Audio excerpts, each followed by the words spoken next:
Placer presentar a Jacob Mostrovoy. Él es el jefe del departamento.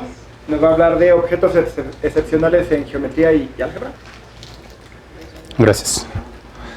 Ya ni soy jefe. Es verdad. Ya soy encargado del despacho de la jefatura del departamento de matemáticas.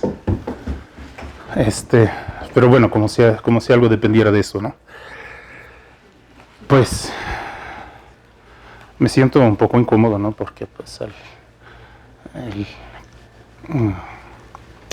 ponente anterior le faltó una hora y yo aquí con mis babosadas, ¿no? Pero pues así es la vida. Y pues bueno, es la última charla de contenido matemático. Entonces pues tal vez no debe ser tan pesada, aunque quién sabe.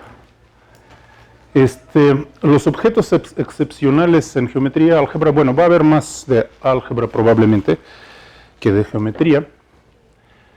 Y pues lo excepcional, la verdad,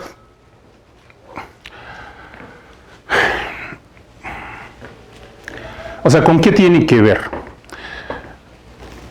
O sea, yo todavía recuerdo la sorpresa que me dio cuando me di cuenta de que uno puede hacer matemáticas en n dimensiones, ¿no? Eso fue hace muchos años, ¿no?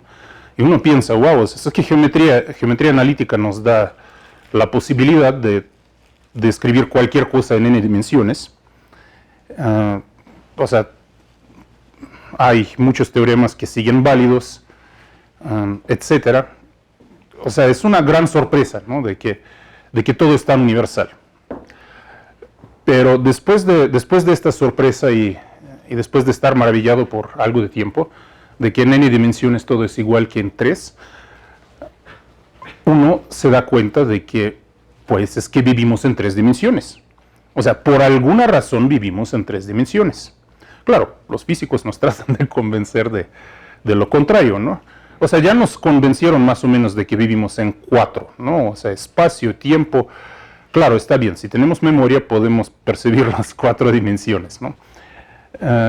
De alguna manera. Luego, pero sí son muy insistentes, ¿no? De hecho, que no son 4. Y hasta entendiendo las ecuaciones uno entiende por qué, ¿no? Porque, por ejemplo, pues en los años 20, creo, en los años 20, se descubrió de que si uno escribe las ecuaciones, bueno, si uno se imagina de que vivimos en 5 dimensiones, entonces de repente las ecuaciones de Einstein y las ecuaciones de Maxwell se vuelven la misma cosa y la física se vuelve increíblemente bonita. Lo único es que pues bastante rápido conduce a algunas contradicciones, pero pues los físicos no quisieron parar, ¿no? O sea, primero o sea, esperaron hasta la teoría de cuerdas, ¿no? Y con la teoría de cuerdas resultó que vivíamos en 26 dimensiones, ¿no? O sea, curiosamente el número 26 va a aparecer en esta charla, o eso espero. Luego pues le bajaron un poco a 10, ¿no? Pues, pero pues cuando se dieron cuenta de que eso se lo están aceptando, entonces subieron a 11, ¿no? Pero bueno, o sea, 1, 2, 3, ¿no? O sea, vivimos en 3 dimensiones. Y nadie sabe por qué. O sea, hay un argumento de Feynman, de Richard Feynman, un argumento pues que con toda seriedad estaba haciendo, y el argumento era de que ¿por qué no vivimos en 2 dimensiones? Respuesta: en 2 dimensiones no se puede vivir con dignidad. ¿Por qué, no? O sea, daba ejemplo de un perro, ¿no? Al menos, ¿no? Es que el perro tiene que comer, ¿no? O sea, supongamos que hay un perro en 2 dimensiones, el perro tiene que comer y pues lo que come pues los residuos los tiene que sacar de alguna manera. Y vivir con dignidad significa que lo tiene que sacar por otro lado, ¿no? Porque claro, hay algunas bacterias que viven sin dignidad, ¿no? Pero estamos hablando de la vida compleja, ¿no? Y entonces el simple hecho de tener que comer con dignidad, nos conduce a la siguiente inconveniencia. El perro queda disconexo, ¿no? O sea, el perro consiste de dos partes y con cualquier ladrido demasiado fuerte se va a caer en pedazos, ¿no? Entonces, es esta clase de argumentos que nos dice por qué vivimos en tres dimensiones, ¿no? O sea, la verdad es un argumento totalmente serio, ¿no? Porque pues existe este punto de vista de que claro, tal vez existe en alguna parte un mundo de dos dimensiones donde las cosas funcionan, etcétera, solo que nosotros no podemos estar ahí, ¿no? Entonces lo que observamos es algún mundo que tiene más de dos dimensiones, ¿no? Pero bueno, a lo que voy en esta charla, pues tal vez son argumentos un poco diferentes, no de por qué vivimos en tres dimensiones, pero que los espacios de dimensiones diferentes son un poco diferentes. O sea, que el teorema de Pitágoras no es todo lo que hay en este mundo, ¿no? O sea, que en dimensiones bajas existen ciertos fenómenos excepcionales. Y lo que voy a decir, pues bueno, va hacia una dirección, realmente hay mucho más, pero es un tema muy complicado. O sea, digamos, hay muchos ejemplos topológicos, voy a ver pocos ejemplos topológicos de la excepcionalidad de bajas dimensiones, de hecho, uno. Voy a ver más bien cosas de álgebra, y álgebra es más fácil que topología, se supone. Bueno, las cosas bien hechas son igual de difíciles todas. Entonces, no, esto es geometría, ¿verdad? Entonces, una de las cosas básicas uno de los conceptos básicos de la geometría es el concepto de lo que es un poliedro regular. Y pues no les voy a dar la definición porque supongo que ustedes saben qué es un poliedro regular, pero el hecho es que las dimensiones respecto a los poliedros regulares que viven en estas dimensiones se comportan de modos muy diferentes. Bueno, olvidemos de la dimensión 1, como que es un poco lineal, un poco demasiado lineal. En dimensión 2 tenemos un montón de poliedros regulares. Poliedro en dimensión 2, en el plano, es un polígono, ¿no? Y un polígono regular es algo así, como un triángulo equilátero, ¿no? Un cuadrado, un pentágono. Bueno, no sé cómo dibujar un pentágono, así es como me enseñaron en la Unión Soviética.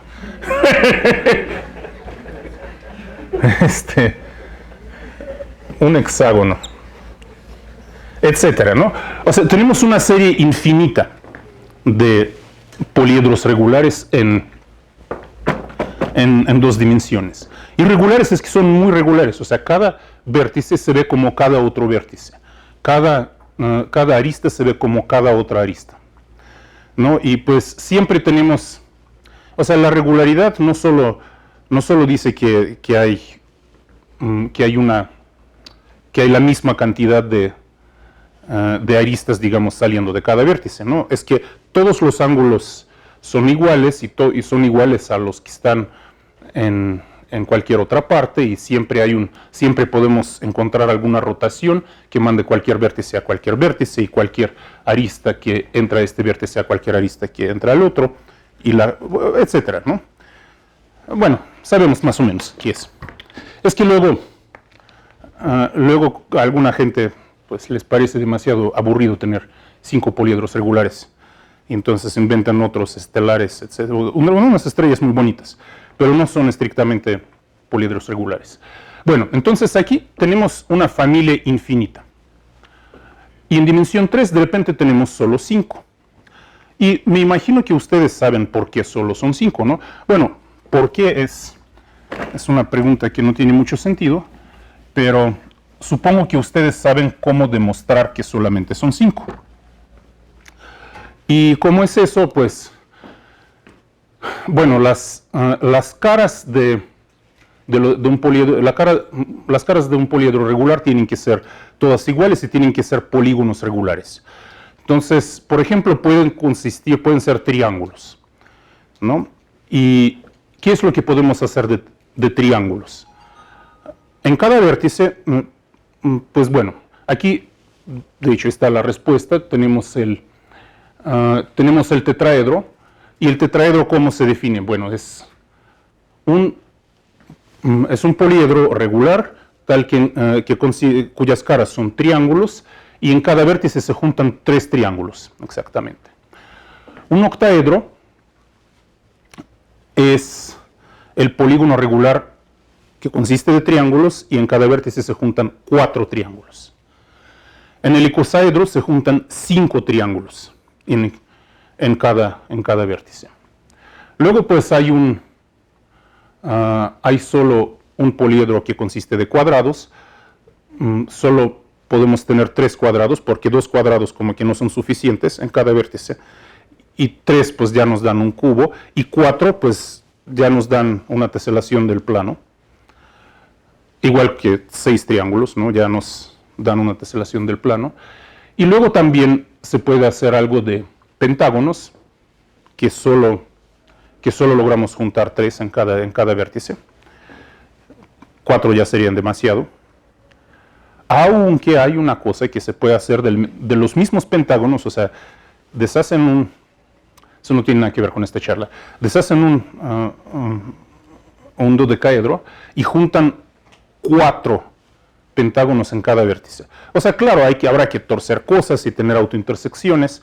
Obtienen una locura, ¿no? Lo que se llama la compactificación de Deligne-Mumford del espacio de módulo y de curvas estables racionales reales, ¿no? Una cosa interesantísima, pero no para hoy.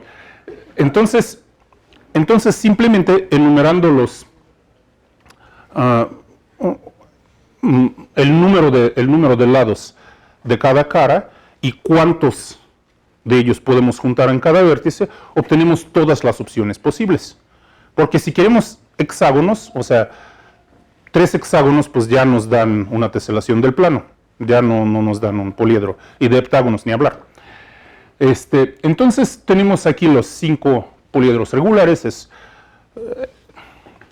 Es un tema, los poliedros regulares es un tema así clásico. En los griegos antiguos le daban significado religioso, ¿no? Pues en la escuela de Pitágoras, creo, bueno, cuentan, ¿no? Pues que la existencia del dodecaedro era un secreto de la escuela de Pitágoras, y el primer alumno que trató de hacer divulgación en las masas fue exterminado por eso, o sea, lo echaron al mar.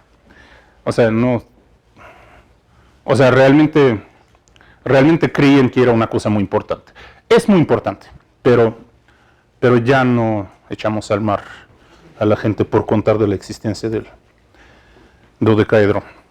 Entonces, lo mismo podemos preguntar en la dimensión 4. ¿Cuáles son los poliedros regulares en dimensión 4? Y claro, serán unas cosas ahí que sus caras serán de dimensión 3 y serán los sólidos platónicos, o sea, lo que teníamos en dimensión 3. Y aquí tenemos no 5, sino 6. Y algunos de estos, pues como que medio los podemos reconocer. Por ejemplo, en la esquina superior izquierda tenemos algo parecido al tetraedro. O sea, cada cara consiste, pero ya es un hipertetraedro. Sus caras son tetraedros y son un poquito más, qué sé yo. O sea, claro, para proyectar una cosa de estas a la dimensión 3, y, bueno, aquí está en dimensión 2, de hecho, o sea, se necesita hacer distorsiones. Pero la ciencia dice que en un espacio de dimensión 4, ahí sí se realizan como unas figuras regulares. Cada una de estas es una cara. No. Esto es la proyección de los vértices y las aristas. No, las caras son estas. Ah, ok. Y esto es la proyección de vértices y aristas. Porque si empezamos a proyectar caras, o sea, como que ya no se va a ver nada. Esto, en el centro arriba, pues cualquiera lo sabe. Esto es un cubo, un hipercubo. Y lo que sigue tiene pinta de un hiperoctaedro. Tiene otro nombre ahí. O sea, cada cara del hipercubo es un cubo. Cada cara del hiperoctaedro es un octaedro. Y aquí abajo vienen los animales salvajes. El animal más salvaje, curiosamente, es este. Porque no tiene análogos en otras partes. Es una locura. Se llama 24 celdas. ¿Y por qué no tiene análogos? Es que ustedes probablemente saben que los politopos, que hay un concepto de un politopo dual, ¿no? Que los vértices del politopo dual son centros de las caras del politopo originario. Entonces, por ejemplo, bueno, aquí los polígonos regulares todos son autoduales, pero en dimensión 3 el cubo es dual al octaedro, el icosaedro es dual al dodecaedro y el tetraedro es dual a sí mismo. Entonces, el 24 celdas es dual a sí mismo también, como un tetraedro. Y es la única figura que existe fuera del tetraedro y de los polígonos regulares que es autodual. Y estas dos cosas son como hiperdodecaedro y hipericosaedro. O sea, pues en otros términos son 120 celdas y 600 celdas. O sea, aquí es más o menos claro, ¿no? Pues aquí vemos un pentágono, entonces esta cosa está hecha de dodecaedros, y esto pues como que de lejos se ve que ha de estar hecho de icosaedros, ¿no? O sea, está difícil dibujar esto. Entonces vemos, wow, o sea, creció la dimensión y pues hay más animales aquí. Pero en las dimensiones 5 y más, todas estas cosas interesantes como icosaedros y dodecaedros, y ni hablar de los 24 celdas, todo desaparece. Ya no hay polígonos regulares, poliedros regulares interesantes. Solo tenemos tetraedros, cubos y octaedros. Y los cubos son duales a los octaedros y el tetraedro pues sigue ahí dual a sí mismo. Y estos son los poliedros regulares en todas las dimensiones. Entonces, si ustedes son como Pitágoras, ¿no? Y pues creen que el dodecaedro es divino, y pues no pueden vivir sin cosas divinas, pues entonces están confinadas a la dimensión 3 o 4, ¿no? O 4, es interesante, ¿no? Eso no nos resuelve todo. Entonces, esto nos da cierto sabor de qué son las cosas excepcionales. Icosaedros y dodecaedros son cosas excepcionales. Y 24 celdas es un objeto excepcional, porque solamente puede vivir en su dimensión. Y el tetraedro, pues, es cualquier cosa. Sin ganas de ofender, ¿no? Aquí no hay tetraedros, ¿verdad? Bueno, otra cosa, bueno, de hecho, la raíz de mucha excepcionalidad en este mundo son los números hipercomplejos. Los números hipercomplejos son realmente números complejos, ¿no? Pero, y otro par de cositas.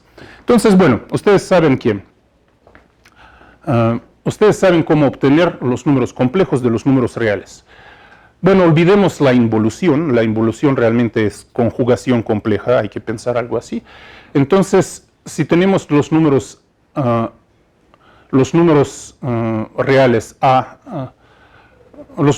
bueno, a partir de los números reales podemos construir los números complejos como parejas,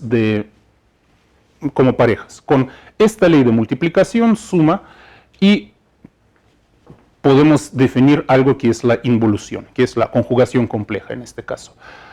Si con los números reales, en los números reales todavía la involución era la identidad, en los números complejos esto ya nos da la conjugación compleja. Ahora, uno puede, esto es lo que se llama el proceso de Cayley-Dickson, de obtener un álgebra de otro álgebra.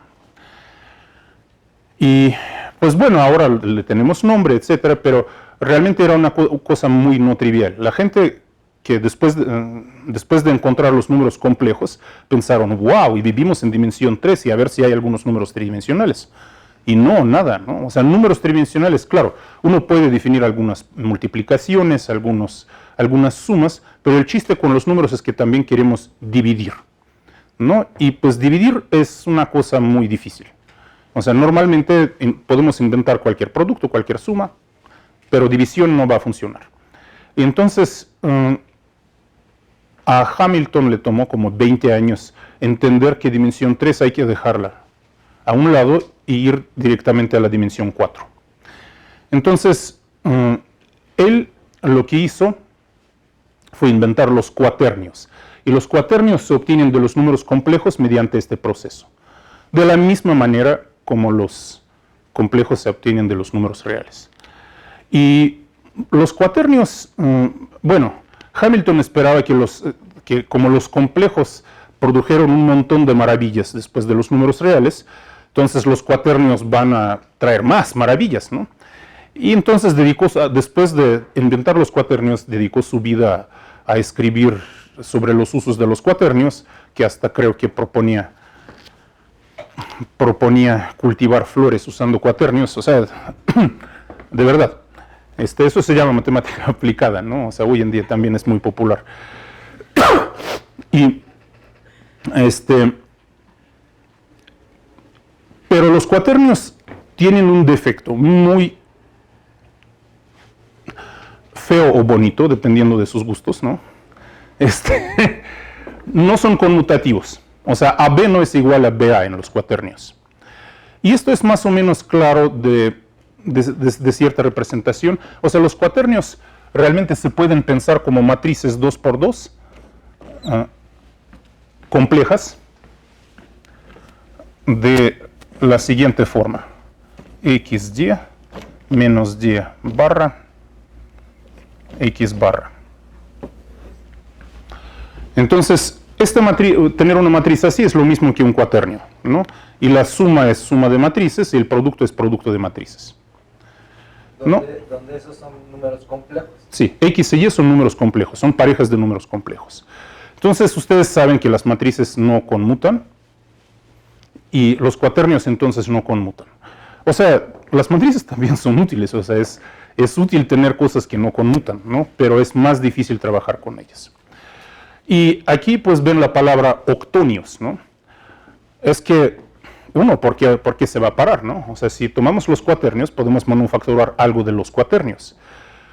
Y sí, o sea, nos salen parejas de cuaternios, o sea, en dimensión real de esta álgebra es 8, pero no solo no son conmutativos estos octonios, sino tampoco son asociativos. Y esto ya es un crimen mayor, ¿no? O sea, realmente todo lo que funciona de algo, todo lo que funciona en este mundo, pues es asociativo. Ahora, claro que no. O sea, yo hago álgebra no asociativa, entre otras diversiones, o sea, por algo lo hago, ¿no? Pero realmente la gran mayoría de sistemas algebraicos son asociativos porque vienen de transformaciones.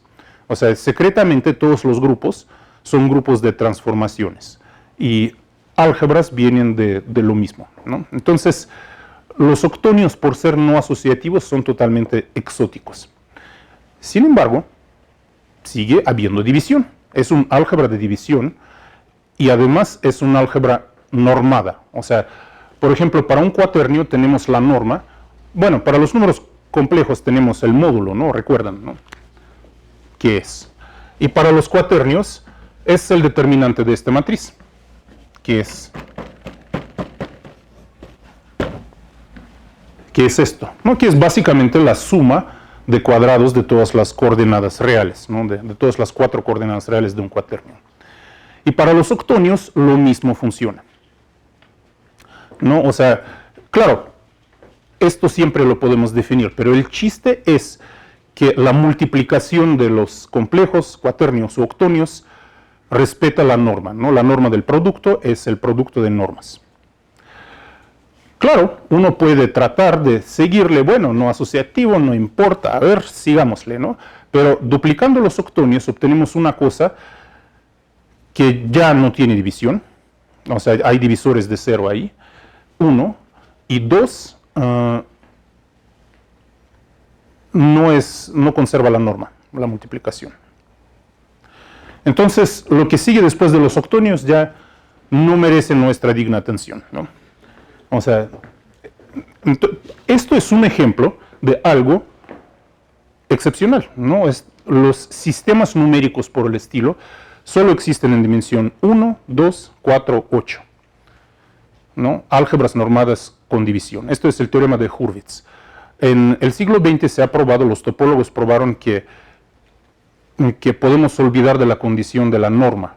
De todas formas, álgebras de división solamente pueden existir en dimensiones 1, 2, 4, 8. Aunque ya no solo son estas 4, hay otros octonios, hay otros cuaternios, ¿no? Es una cosa interesante.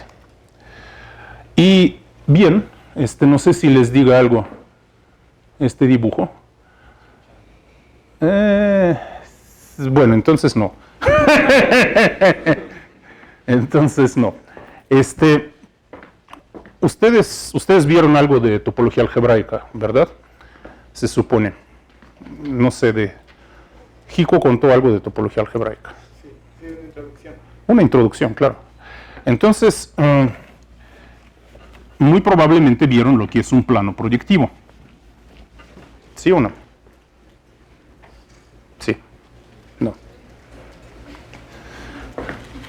Lo más probable es que, quién sabe. Entonces, ¿qué es un plano proyectivo? ¿Qué es un espacio proyectivo? De una vez. Un espacio proyectivo, RPN, digamos como conjunto, es el conjunto de todas las líneas rectas en Rn más 1 que pasan por el origen.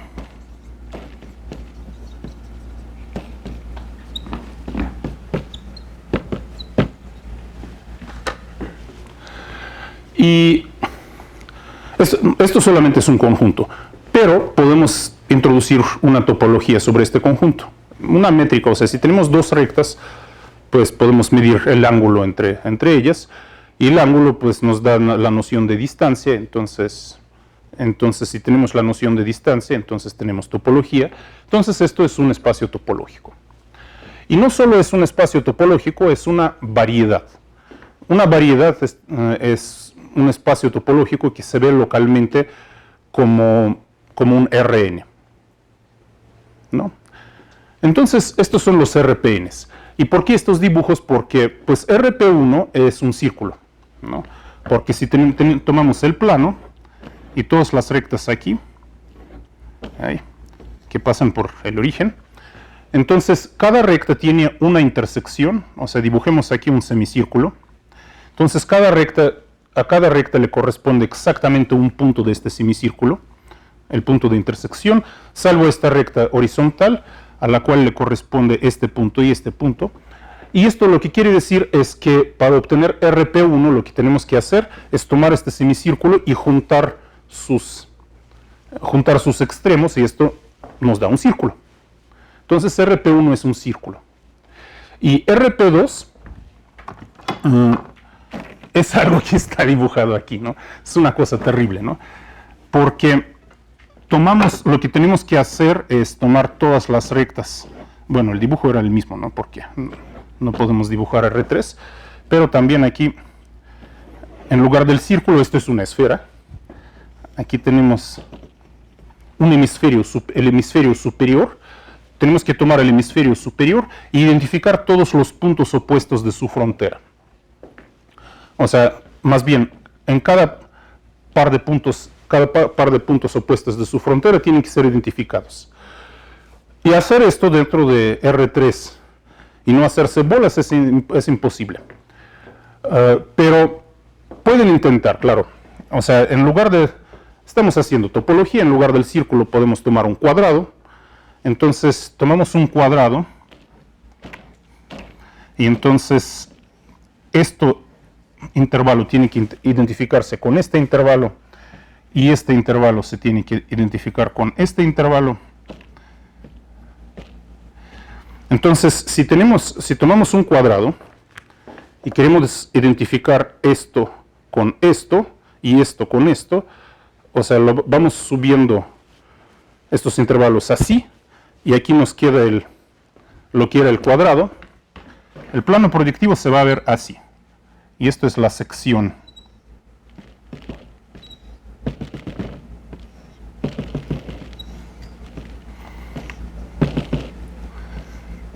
Y aquí hay una singularidad terrible. Esto es el plano proyectivo RP2, es un modo de verlo, y aquí lo que ven estas plantas son pedazos de planos proyectivos. O sea, si les parece esto muy difícil, debe parecerles muy difícil. A mí, yo recuerdo que cuando yo era estudiante me tomó un año entender qué significaba este dibujo, pero realmente es que estaba viendo el dibujo. El chiste es tomar el cuadrado y tratar de identificar esto con esto y esto con esto, y pues si realmente lo intentan, pues les sale esta cosa horrible, ¿no? Pero bueno, a lo que voy es que los RPNs, el RP3, por ejemplo, el espacio proyectivo de dimensión 3, es lo mismo que el grupo, o sea, se puede identificar con el grupo SO3, el grupo de rotaciones del espacio tridimensional. ¿Cómo? No les voy a decir. Ejercicio. No, es muy padre el ejercicio, de hecho. Pero a lo que voy es que los espacios proyectivos RPN nos dan una familia infinita de espacios topológicos muy interesantes. Existe su análogo complejo, CPN. Son todas las rectas complejas en Cn+1, etcétera, ¿no? Otro modo de verlo, o sea, ¿cómo podemos especificar una recta en Cn+1? Vamos a escribir coordenadas Z0, Z1 hasta Zn, tal que no todas las coordenadas son iguales a 0, o sea, la suma de los zi's no es igual a 0, y dos puntos pertenecen a la misma recta si y solo si se obtienen por multiplicación por el mismo número no cero, lambda Z1, lambda Zn, donde lambda no es igual a 0. Entonces, especificar Z0 hasta Zn es lo que se llama dar coordenadas homogéneas, ¿no?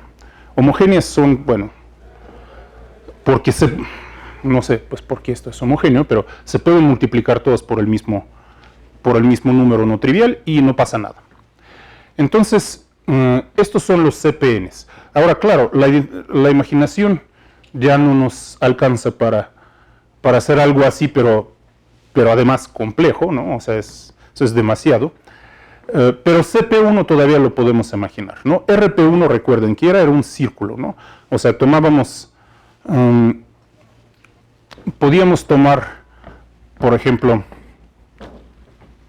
sí, bueno, el círculo que era, ¿cómo podemos pensar este círculo? Como los números reales, este semicírculo, y lo que estamos identificando, a ver,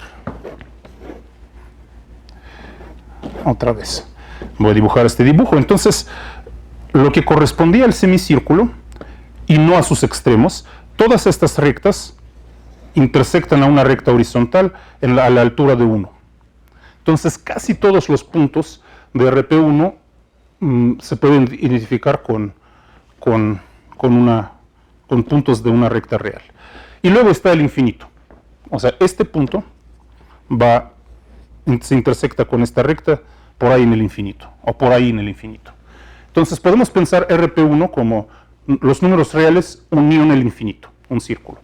Y CP1 son los números complejos unión al infinito. Es lo que conocemos como la esfera de Riemann.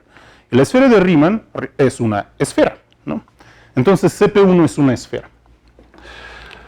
Ahora bien, ya que comenzamos con esto, vámonos. HPN. Los espacios proyectivos cuaterniónicos.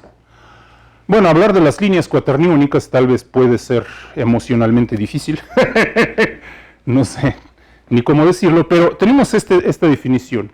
O sea, tenemos n más 1 cuaternios, no todos 0, y podemos identificar las n tuplas que se obtienen multiplicando por un cuaternio no 0 por la izquierda.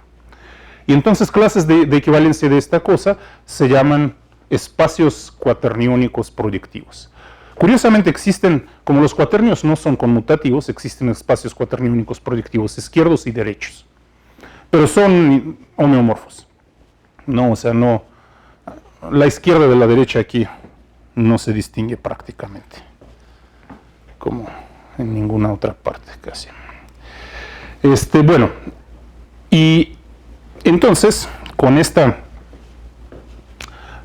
buen comienzo. HP1, ¿qué creen que es? Es una esfera. Otra vez, pero ya no será, o sea, serán los cuaternios H, son R4, unión infinito. R4, unión un punto al infinito, esto es una esfera de dimensión 4. ¿No? Entonces, bueno, vámonos a los octonios, ¿no? Ya que.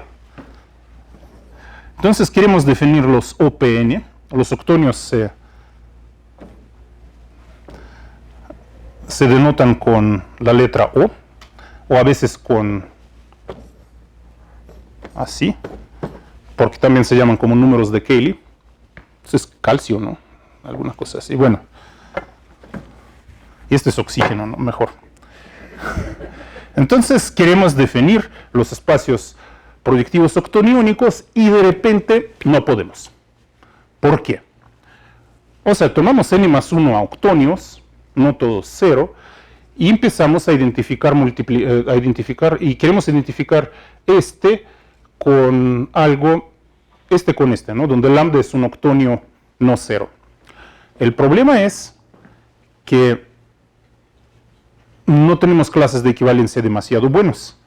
¿Por qué? Porque los octonios no son asociativos. Entonces, multiplicamos primero por lambda 1, y luego multiplicamos por lambda 2,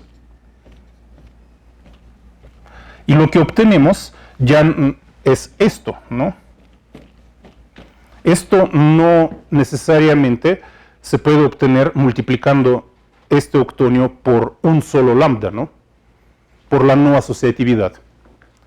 Entonces, los espacios, bueno, no entonces, esto es como, digo, pues se ve que aquí hay una dificultad, pero resulta que no se puede, o sea, no se pueden definir espacios proyectivos octoniónicos de un modo satisfactorio, que tengan las propiedades que nosotros queremos que tengamos. Sin embargo, resulta que sí podemos definir OP1. O sea, con OP1 no hay problema. ¿Y qué es? Es una esfera de dimensión 8, porque son los octonios y unión un punto al infinito. Pero más aún, podemos definir OP2. Por alguna razón extraña, el plano proyectivo octoniónico sí se puede definir. O sea, hay que hacer ciertas maromas. Claro, o sea, no es una cosa trivial, pero una vez que uno hace estas maromas, se levanta y pues ahí está el plano proyectivo, ¿no? O sea, funciona. No tengo tiempo, desafortunadamente, no es difícil, pero se puede. Y OP3 ya no hay manera. Y esto, hay una demostración de topología algebraica complicada. Entonces, esto nos dice que, pues, esto es otro ejemplo de objetos excepcionales, ¿no? O sea, tenemos 3 series infinitas de objetos y de repente, pues, como que unos 2 que luego, pues, ya como que dejaron de producirlos, ¿no? O sea, ya solo se consigue esto, ¿no? Sí.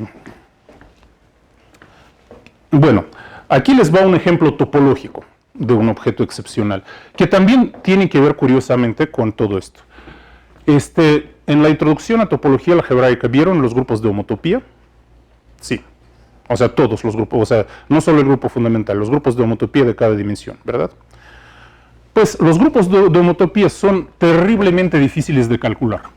O sea, las mejores mentes de este planeta intentaron calcular los grupos de homotopía de algunas esferas, llegaron como a 60 y dijeron, no, pues ya, aquí me jubilo.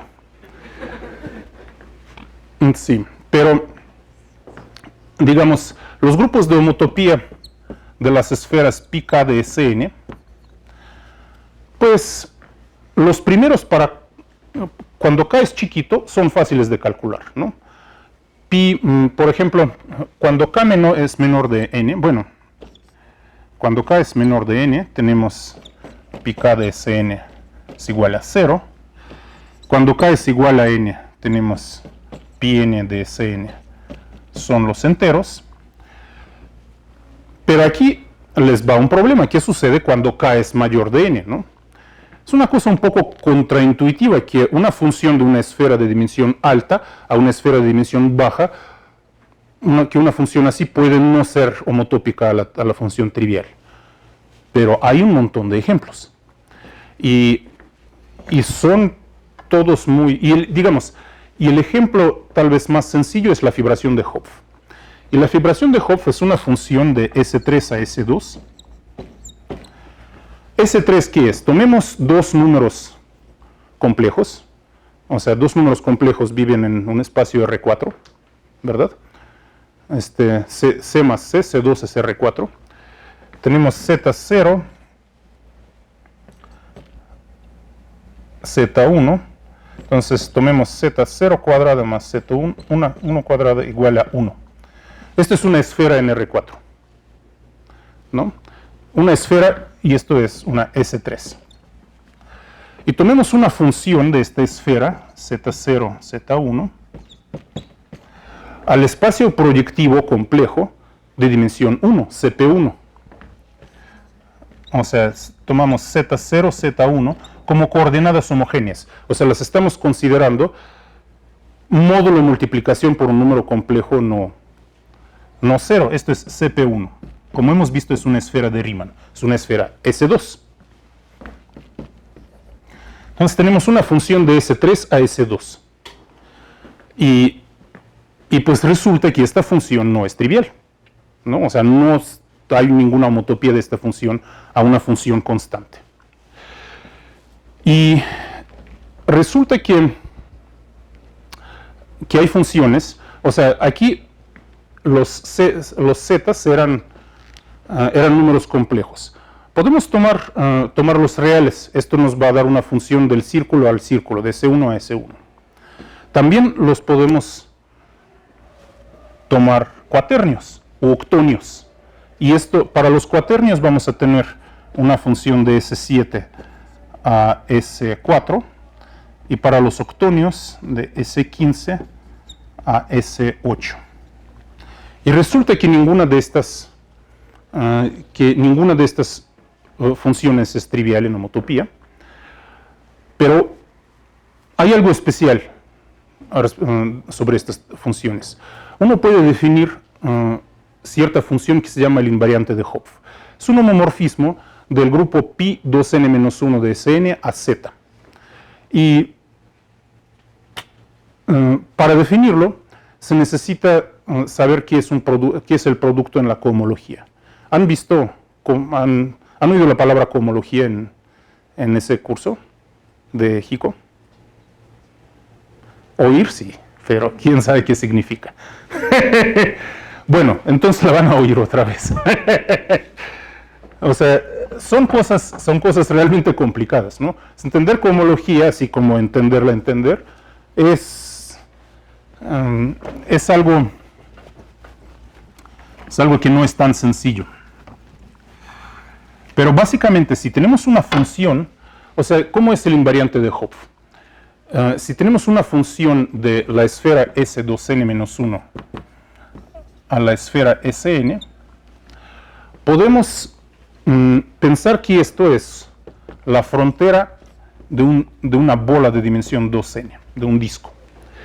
Entonces, aquí tenemos nuestra esfera Sn, ¿no? Y lo que tenemos es una función de la frontera de una bola a esta esfera. Entonces, usando la topología cociente, podemos formar la unión de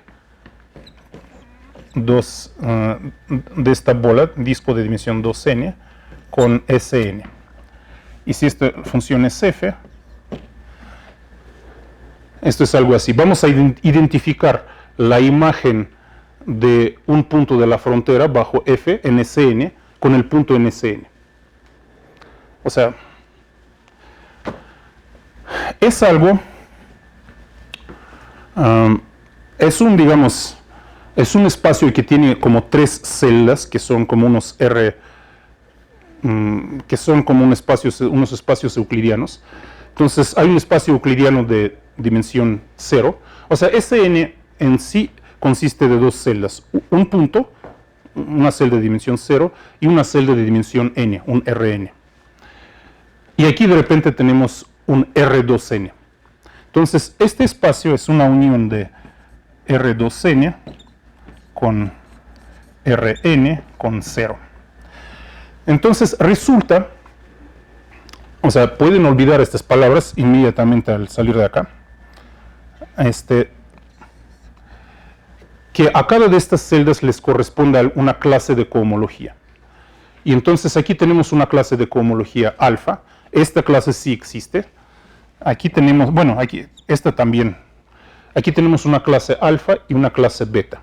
Y entonces podemos tomar el cuadrado de la clase alfa.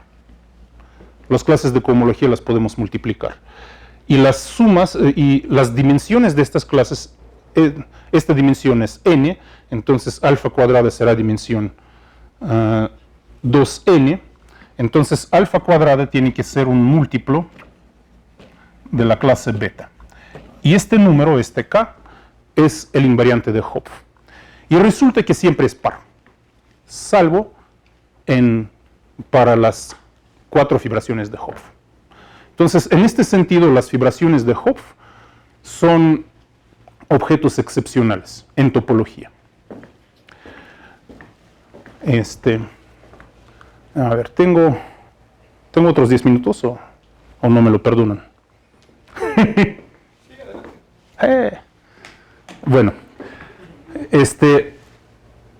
otro ejemplo de, ya, olvidemos de la topología. Otro ejemplo viene de la mecánica cuántica. Bueno, mecánica cuántica es una cosa muy... O sea, son palabras, o sea, cuando quieres apantallar dices, es que eso, aquello cuántico, etcétera, ¿no? Pero luego la gente inteligente ya se da cuenta, ¿no? De que cuando escuchan la palabra cuántico hay que no creer, ¿no? Pero bueno, la mecánica cuántica, como mecánica matricial, fue inventada por Heisenberg, Born y Jordan, ¿no? O sea, su mamá era Jordan, era de España, él era un nazi alemán. Pero pues no le fue bien porque todos sus amigos eran judíos. Entonces, lo que se dieron cuenta los padres de la mecánica cuántica es que un modo de pensar en los fenómenos cuánticos es que las cantidades que tenemos en la física normal como distancias o velocidades, ¿no? O energía, realmente no son funciones, no son números como Dios manda, son matrices, son números no conmutativos. Bueno, se dieron cuenta de que no conmutan, ¿no? Algunos físicos como Dirac simplemente le decían Q números no conmutativos. Tenía C números y Q números conmutativos y números no conmutativos. Pero ¿qué eran los números no conmutativos? Nadie sabía, ¿no? O sea, Dirac definitivamente no. Pero pues Heisenberg y Jordan y Born pues se dieron cuenta de que las matrices sirven. O sea, claro, ahora, hoy en día, pues, en la enseñanza de la mecánica cuántica, pues lo que se usa no son matrices, sino operadores en el espacio de Hilbert, pero pues, bueno, son matrices solo que muy grandes, ¿no? Entonces, pero una propiedad de las matrices que se usan para la mecánica cuántica es que son autoconjugadas. Y esto, o sea, esto es muy bueno si estamos, bueno, autoconjugadas, hermitianas. Entonces, las matrices hermitianas son muy buenas, o sea, podemos decir cosas sobre su espectro, etcétera, pero tienen un defecto. Si multiplicamos dos matrices hermitianas, no tenemos una matriz hermitiana, no forman un álgebra. Y pues, y esto es un poco incómodo. Entonces, lo que dijo Jordan es que, bueno, pues, no forman un álgebra, pero da igual. O sea, si A y B son matrices hermitianas, A y B más B por A más B por A por B más B por A es una matriz hermitiana. Porque, pues, ¿esto qué será? Esto será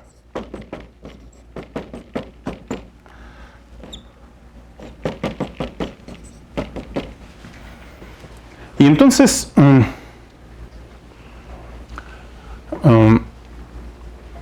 y esto es, sí, bueno, no creo que necesito decir nada más. Entonces, él dijo, pues bueno, vamos a estudiar la estructura algebraica que se obtiene de esta operación sobre matrices hermitianas.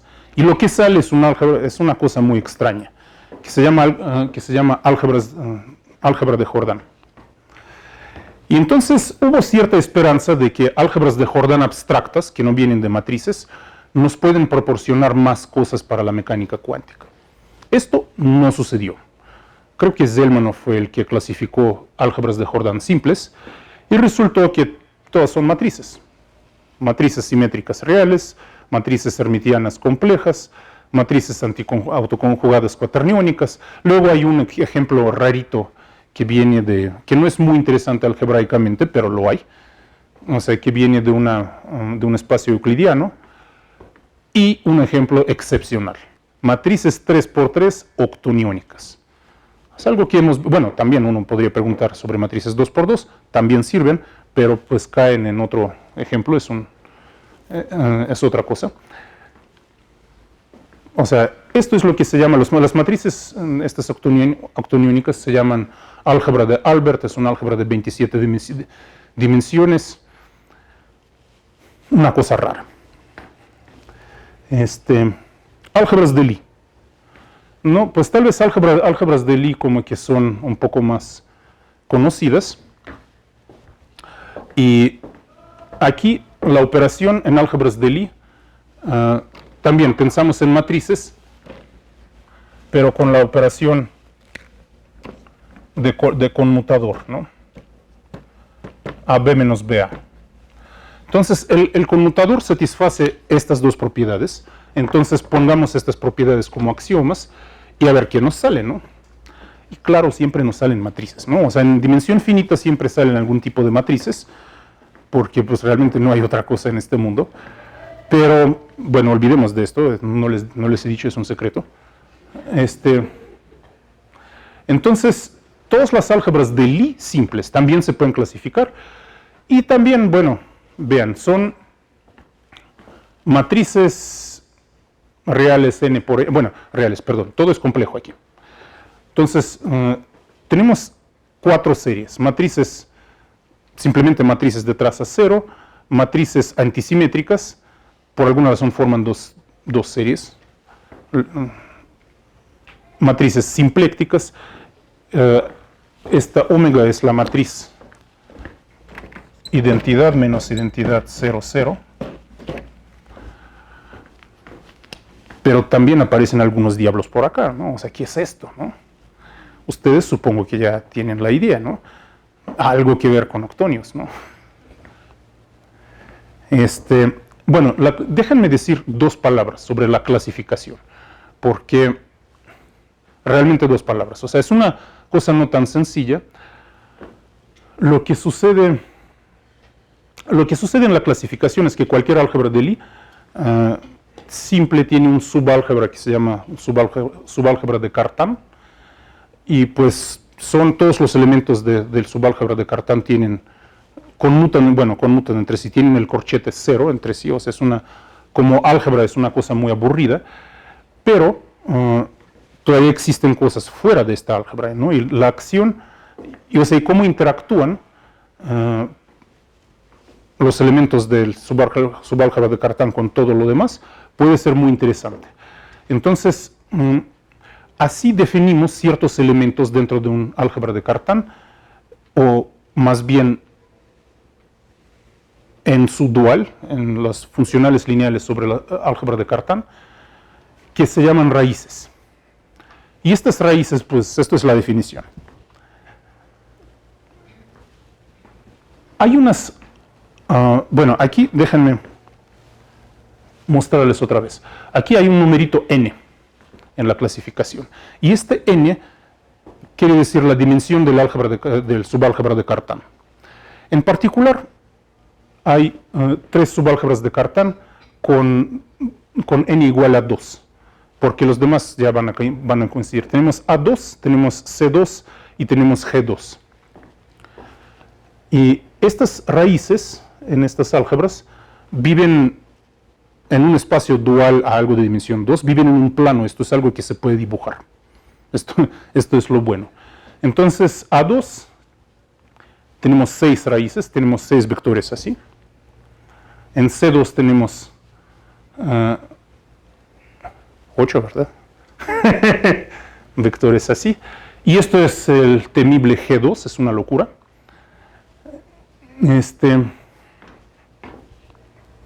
Entonces, a estas raíces, de alguna manera, a un sistema de raíces uno puede asociar una gráfica que es un... Sí. Miren, ahí están raíces de E8. Claro, el espacio de dimensión 8 es una cosa gigante, ahí hay muchas raíces, las proyectamos al espacio de dimensión 2, nos queda esto.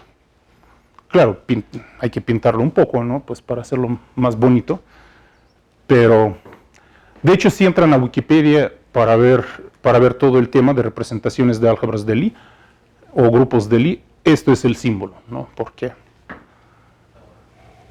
Porque sí, o sea, es como que algo que cuelgas en tu árbol de Navidad, ¿no? Entonces, a cada sistema de raíces se le puede asociar, con cada sistema de raíces se puede asociar un diagrama de Dynkin. O sea, realmente aquí los nodos, los vértices, de alguna manera corresponden a ciertos generadores del sistema de raíces, y si estas raíces no son ortogonales, entonces no hay ninguna arista entre ellos, y si hay una arista, eso quiere decir que las raíces no son ortogonales, que hay un ángulo que no es 90 grados entre ellos. Y resulta que del diagrama de Dynkin se puede reconstruir el sistema de raíces, y del sistema de raíces se puede reconstruir el álgebra de Lie. Y entonces toda la clasificación llega a ser una clasificación de algunas gráficas. Chido. Pues así funciona, ¿no? Nomás les quería enseñar esto para que vean que objetos excepcionales de un tipo corresponden a objetos combinatorios excepcionales de otro tipo. Y aquí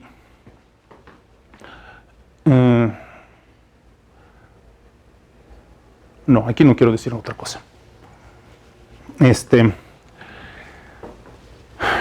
Y esto, bueno, yo creo que es lo último que tengo en mi presentación, y es el cuadrado mágico de Freudenthal. Y es mágico por varias razones, porque la verdad si uno piensa en esto es una locura.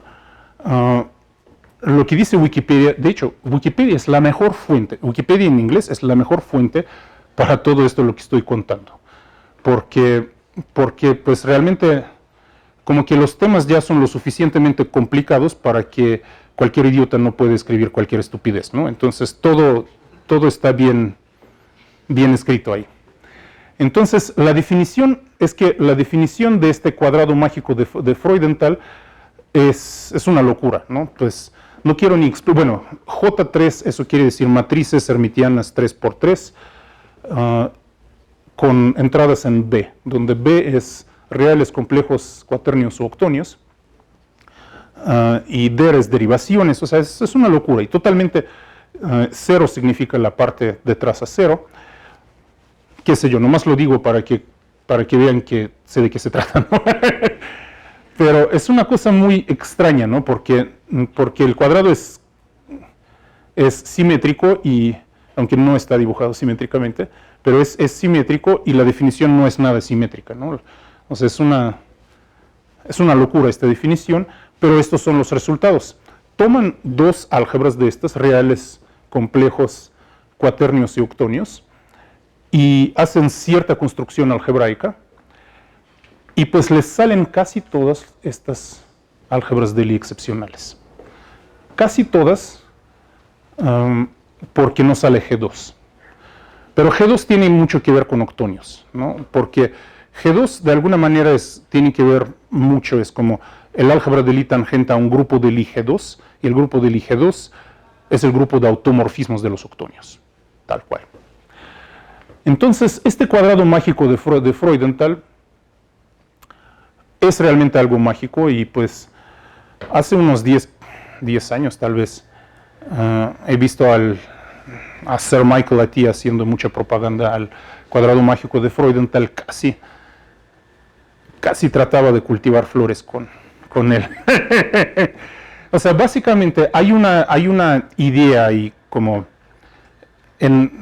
que tienen los físicos y pues los matemáticos que se creen físicos, que como nuestro mundo es excepcional, porque miren lo bonito que está, ¿no? Entonces tiene que regirse por objetos excepcionales en las matemáticas. Por eso los físicos buscan teorías con la simetría tipo E8, porque vieron lo bonito que es el diagrama de raíces de E8, ¿no? O sea, estos yo creo que son los argumentos de verdad que la gente usa, ¿no? Miren qué bonito está, esto debe ser la matemática de nuestro mundo. Sí, pero el cuadrado mágico de Freudenthal, sí, yo creo que ya no hay. Uy. El cuadrado mágico de Freudenthal puede tener algo que ver con otro problema. Y este problema es algo, ya regresando a topología algebraica, algo que tiene que ver con los invariantes de Hopf. Hay otro invariante mucho más sutil que se llama invariante de Kerver, que puede tomar valores 0 o 1. Es un invariante para unas variedades de dimensión 4n más 2. Puede tomar valores 0 o 1, y casi siempre es 0, pero hay un número excepcional de dimensiones donde puede que no sea 0. Y conocemos estas dimensiones, o sea, dimensión 14, bueno, hay unas dimensiones chiquitas, como 6, 14, 30, 62 y 126, ¿no? O sea, sumando 2 obtenemos potencias de 2, y se sabe que arriba de 126 no existen cosas con invariante de Kerber 1. En estas dimensiones, en las dimensiones hasta 32, creo, tal vez hasta 30 o 62, no estoy muy seguro, 62 creo, se sabe que sí existe el invariante de Kerber 1. Y en la dimensión 126, pues es que nadie puede con ella. O sea, hay todavía problemas abiertos muy interesantes. Hay un tema, bueno, aquí pongo un punto muy grueso, aquí debería decir gracias por su atención, adiós, pero pues es que cuando uno empieza a hablar es muy difícil parar. Hay un tema que quería yo mencionar y no tengo tiempo. Lo bueno es que Wikipedia está realmente bien escrita, y es que casi todos los ejemplos, salvo tal vez los sólidos platónicos, casi todos los ejemplos que hemos visto tienen que ver con los octonios. Los octonios realmente los metes en cualquier sopa y sale un objeto excepcional ahí. Pero no todo tiene que ver con octonios, obviamente. Existe un problema donde salen objetos excepcionales así de a montones. Además, les prometí mencionar el número 26. Y esto es la clasificación de los grupos finitos, simples. Un grupo, bueno, ustedes saben, un grupo es simple si no tiene subgrupos. Subgrupos normales no triviales. Y la pregunta es, a ver cuáles son todos, ¿no? O sea, la pregunta de clasificación es, o sea, es muy usual en la gente, que lo quieren clasificar todo. Pues resulta que hay 18 series infinitas de grupos finitos simples. Bueno, ustedes seguramente conocen un par como los grupos cíclicos de orden primo o los grupos alternantes, o sea, permutaciones pares con 5 elementos o más, ¿no? O sea, la teoría de Galois, por eso no podemos resolver ecuaciones del grado 5 o más. Porque no sabemos usar computadora. Bueno, la teoría de Galois está basada en esto. Pero hay 26 grupos que se llaman esporádicos, no se llaman excepcionales, que salen quién sabe de dónde. O sea, y son realmente la historia de estos grupos es increíble. Busquen Classification of Finite Simple Groups. Y luego ahí va a venir toda la historia. Y casi todos estos grupos, 21 de los 26 creo, tienen que ver con el grupo más grande de todos estos que se llama el monstruo. O sea, es un poco imaginativo, pero se entiende cómo es el grupo, ¿no? Es absolutamente gigante, muy interesante, tiene que ver con muchas cosas, pero otros 5 grupos, quién sabe qué son. O sea, en la tabla de los grupos simples, sobre uno de esos grupos se dice, no se sabe con qué, este grupo no se sabe si está relacionado con el monstruo ni con cualquier otra cosa. O sea, hay objetos absolutamente misteriosos por ahí. Y bueno, o sea, cuando uno ve algo misterioso, como lo que yo vi, pues dice, miren, miren. Y esto es como el sentido de la charla. Bueno, ahora sí.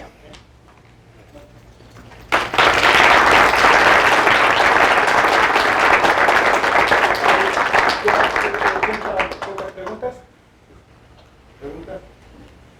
¿No? Perdóname, ella.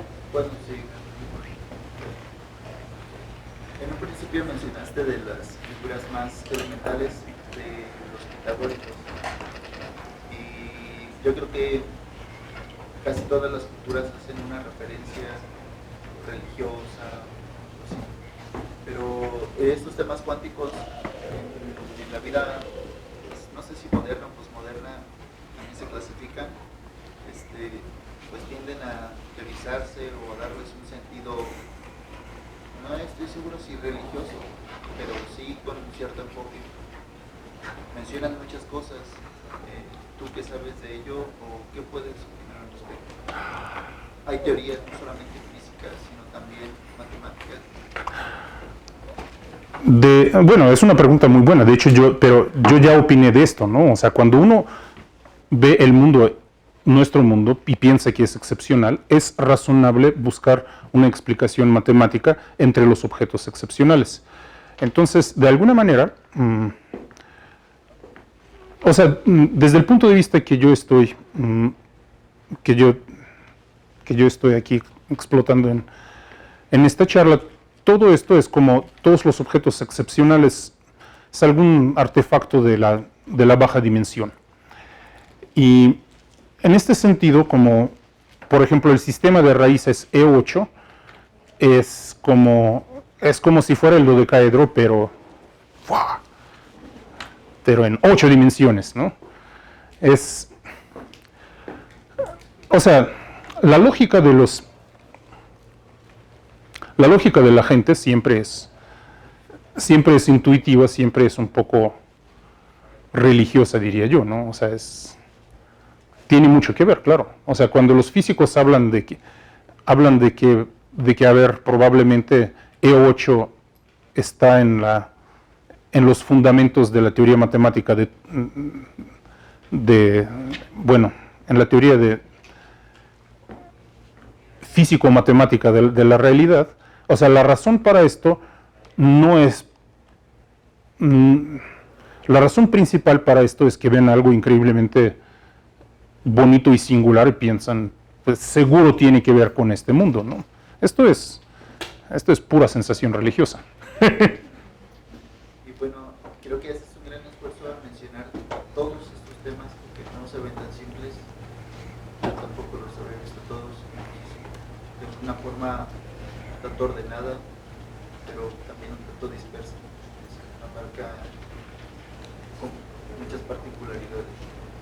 Creo que es revelador, un tanto motivante. Muchas gracias. Una Una pregunta. A mí me llegó en la Wikipedia, pero era en español. Que los opiniones salieran en la teoría de supercuerdas. No sé si tienen algo que decir al respecto. Bueno, aquí, Witten estuvo aquí hace unos años. Y él básicamente dijo tal cual en voz alta que las supercuerdas es la teoría de todo. Es que si algo no sale en la teoría de supercuerdas, es que de verdad no existe. Sí, claro, los octoniones sí que tienen que salir en la teoría de supercuerdas. Pero es una teoría muy complicada. O sea, realmente hay todo ahí. Regresemos otra vez.